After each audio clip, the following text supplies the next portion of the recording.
Bonjour à tous. L'heure du bilan de cette élection législative est venue. Je tiens d'abord à remercier tous les électeurs qui m'ont fait confiance et accordé leur suffrage, et à travers moi aux idées défendues par les patriotes.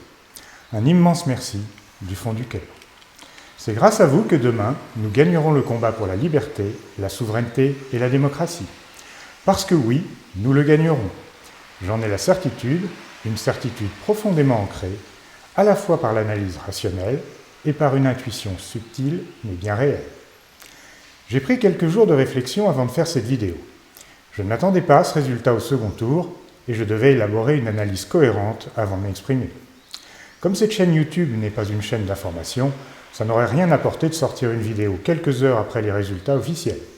Je préfère vous offrir une vision, une analyse et des prédictions d'avenir que vous n'entendrez nulle part ailleurs. Alors, c'est parti. Les européistes ont gagné ces élections avec un score magistral de 98,5% environ. Car oui, nous, les souverainistes, n'avons fait qu'à peu près 1,5% au niveau national au premier tour. Et au second tour, ces mêmes européistes ont approché les 100%, puisqu'il n'y avait qu'un seul candidat souverainiste en lice, Nicolas Dupont-Aignan, qui a été élu. Sa parole à l'Assemblée nationale sera précieuse. Nous pouvons le féliciter chaleureusement pour ce tour de force. Les eurocrates atlantistes peuvent donc se féliciter d'avoir fait de meilleurs scores que la plupart des dictateurs de la planète. Alors certes, il y a des députés Ensemble, des députés NUPES, des députés RN, des députés LR, mais tous sont soumis à l'Union européenne, la BCE, l'OTAN et toutes les autres instances supranationales. On ne peut donc pas compter sur une défense active de nos intérêts nationaux. Nous avons cependant des motifs de nous réjouir des résultats de ces élections. Premier point, les patriotes et Debout la France ont atteint le seuil minimum de suffrage pour accéder au financement public des partis politiques. Certes, ça ne représente pas des sommes énormes, mais au moins les partis souverainistes ne sont plus en danger de mort à court terme. Ça semble anecdotique, mais c'est très important. Nous aurons besoin de ces structures politiques organisées qui savent exactement quoi faire quand la France quittera l'Union européenne. Second point, Macron n'a pas de majorité absolue à l'Assemblée nationale. Il lui manque 44 députés, ce qui est beaucoup. Il a perdu le pouvoir absolu. Il ne pourra donc plus faire passer certaines mesures dramatiques qu'il projetait pour son second quinquennat. Je pense au transfert du siège permanent de la France au Conseil de sécurité de l'ONU vers l'Union européenne, qui serait un déclassement définitif de la France au niveau international. Je pense aussi à la réforme de la Constitution qui lui aurait permis de faire un troisième mandat.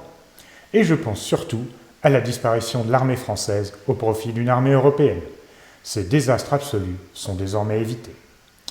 Pour le reste, on ne peut pas savoir. Si Macron avait eu une majorité absolue, on aurait eu des confinements et une vaccination obligatoire avant la fin de l'année, la retraite à 65 ans, la casse du service public, une baisse drastique des prestations sociales, etc. Désormais, tout cela n'est plus certain. Ça dépendra de l'opposition. Ça ne veut pas dire que ça n'arrivera pas, ça veut juste dire que c'est entre nos mains, à nous, le peuple français. Nous avons un rôle à jouer. Les manifestations et autres actions organisées par les patriotes auront beaucoup plus d'impact qu'avant les élections. Nous pourrons influencer l'opposition parlementaire dans ses votes. Et nous le ferons. On peut aussi constater que le peuple français, dans sa grande sagesse en ces temps troublés, n'a donné de majorité absolue à personne. Ni à la NUPES, parce qu'ils sont trop fous, ni au RN, parce qu'ils sont trop faibles, ni à LR, parce qu'ils sont trop ineptes. Et il a aboli les privilèges du pouvoir absolu macroniste. L'abstention a battu de nouveaux records. Plus de la moitié des électeurs se sont abstenus. Et il y a eu aussi pas mal de bulletins blancs. Vous avez entendu beaucoup de commentaires sur l'abstention. On prête aux abstentionnistes des idées diverses et variées, mais la réalité est qu'on n'en sait absolument rien. La seule chose qui est sûre, c'est qu'ils n'ont aucune envie d'aller voter. Si un jour ils retrouvent une motivation pour voter, nul ne sait pour qui ils voteront. Ce qui est sûr, c'est que ça pose un problème institutionnel. Pour que vive la démocratie, il faut que les électeurs aillent voter. Et pour cela, il faut que le vote serve d'une part à quelque chose et que les électeurs puissent voter pour un candidat qui porte leurs idées. Ce n'est visiblement pas le cas actuellement et il faudra y remédier. Ça pourrait faire l'objet d'une future vidéo, mais pas dans un avenir proche, parce qu'il y a des questions plus urgentes auxquelles nous devrons faire face dans l'immédiat. Nous entrons donc dans une période de transition politique. Une transition vers une France souveraine. Je m'explique. Le barrage républicain a volé en éclats. Le RN a 89 députés, ce qui est un record absolu pour le camp national. Les électeurs ont bien compris que le barrage républicain, le pas une voix au Rassemblement national, c'est de la manipulation électoraliste et certainement pas le choix de la raison. Le camp national a remporté une victoire, plus grande qu'il n'y paraît, et cette victoire peut s'avérer décisive. Soyons clairs, je ne parle pas de la victoire du Rassemblement national, je parle de la victoire du camp national. Ce n'est pas la même chose. Le camp national, c'est tous ceux qui portent des idées souverainistes, ce qui inclut le RN bien sûr, mais aussi Reconquête, Debout la France, les Patriotes et Génération Frexit.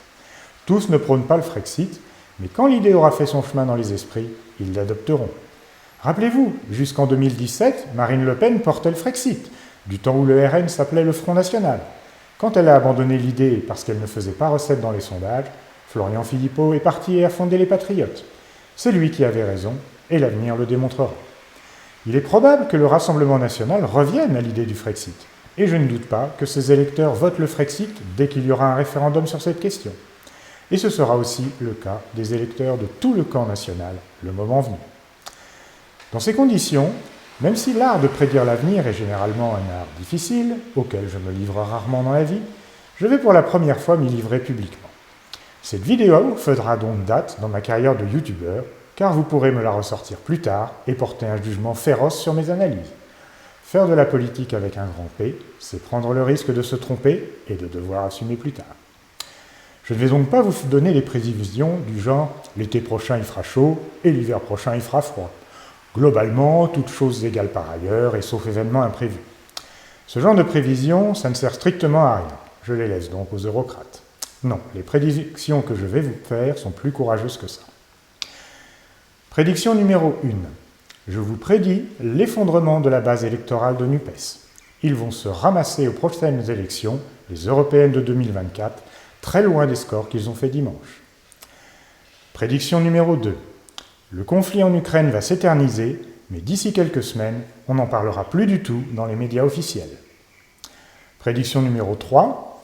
La place du réchauffement climatique dans les médias va s'intensifier. Ça va devenir le sujet numéro 1. On nous le présentera comme la cause principale des confinements, des pénuries, de la récession économique, de la baisse du pouvoir d'achat et de l'immigration. Le sujet numéro 2 sera les pandémies. Ces deux sujets seront les urgences absolues qui justifieront toutes les mesures liberticides et confiscatoires prises par le gouvernement. En plus des médecins de plateau, vous verrez des experts du GIEC en boucle sur toutes les chaînes. Mais plus aucun gamelin, car le conflit entre l'Ukraine et la Russie sera passé sous silence. Prédiction numéro 4. À partir de l'année prochaine, l'immigration va commencer à diminuer. Oui, vous avez bien entendu. Prédiction numéro 5.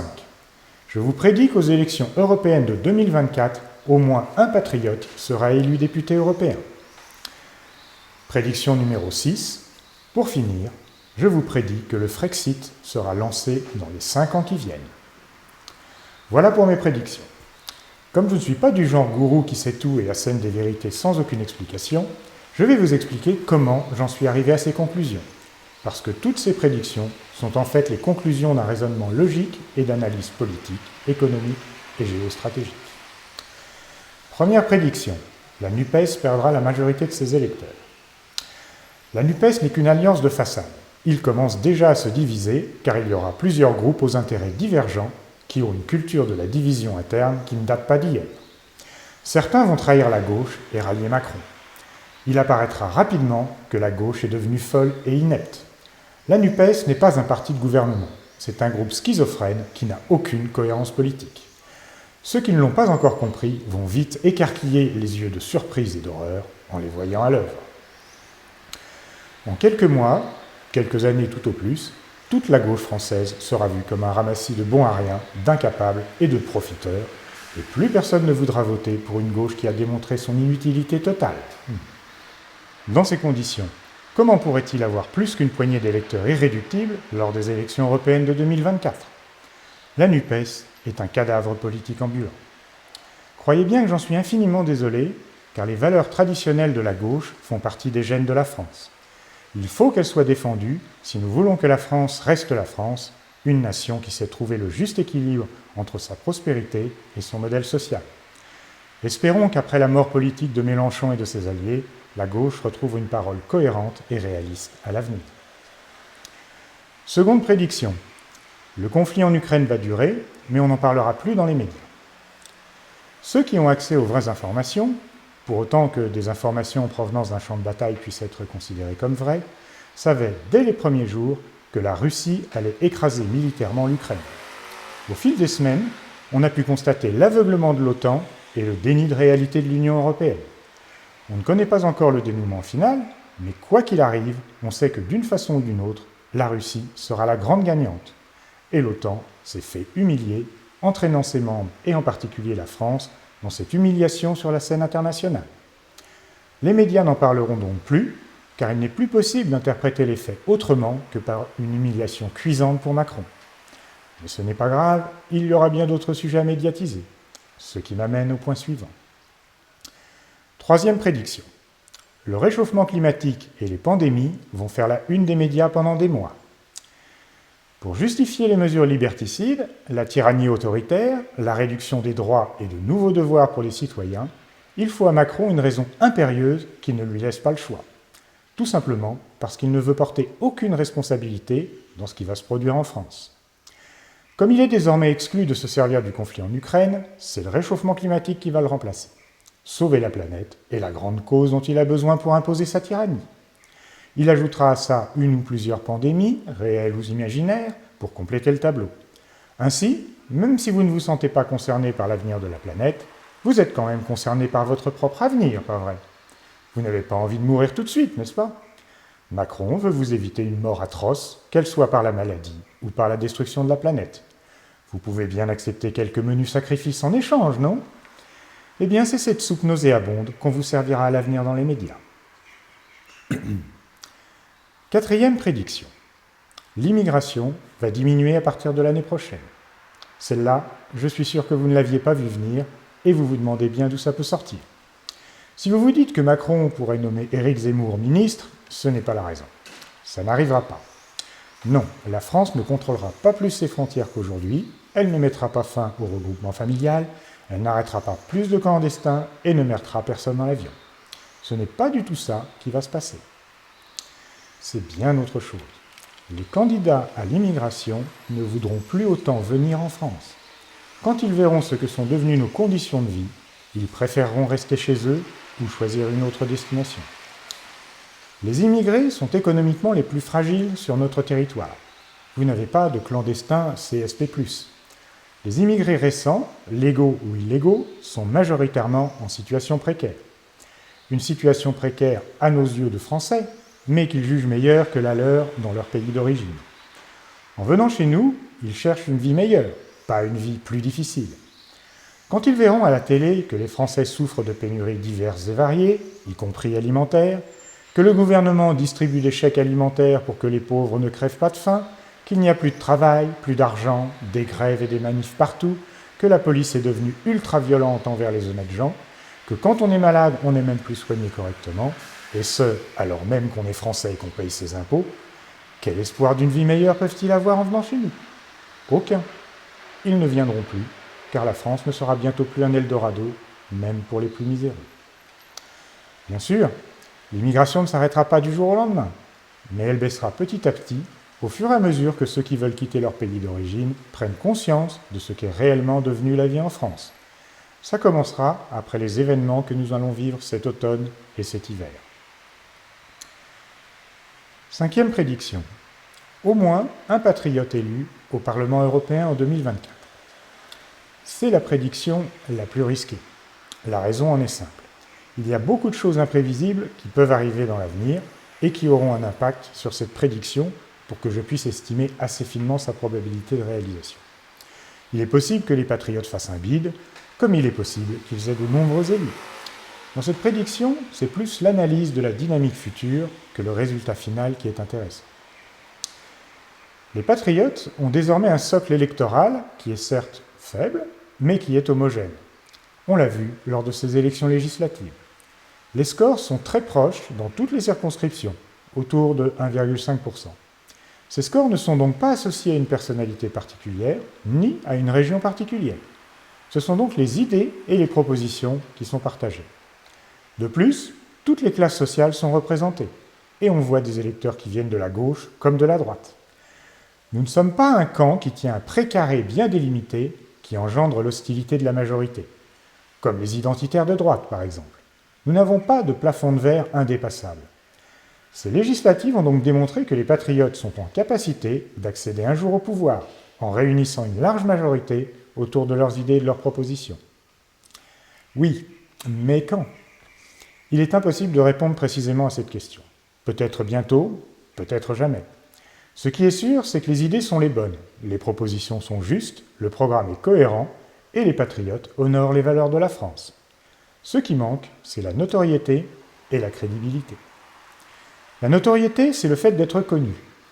Connu de tous et pas seulement vaguement. C'est en grande partie une question de temps de parole dans les médias. Après ces élections, le parti a acquis une légitimité et aura plus de temps de parole. Pas beaucoup plus, mais un peu plus qu'avant. À nous d'en faire le meilleur usage.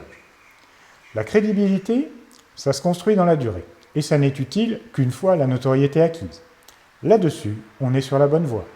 Les analyses sont justes, les prévisions de Florian Philippot se sont toutes révélées exactes, même quand on l'accusait de complotisme, et nous disons toujours la vérité, même quand elle ne nous rapporte rien.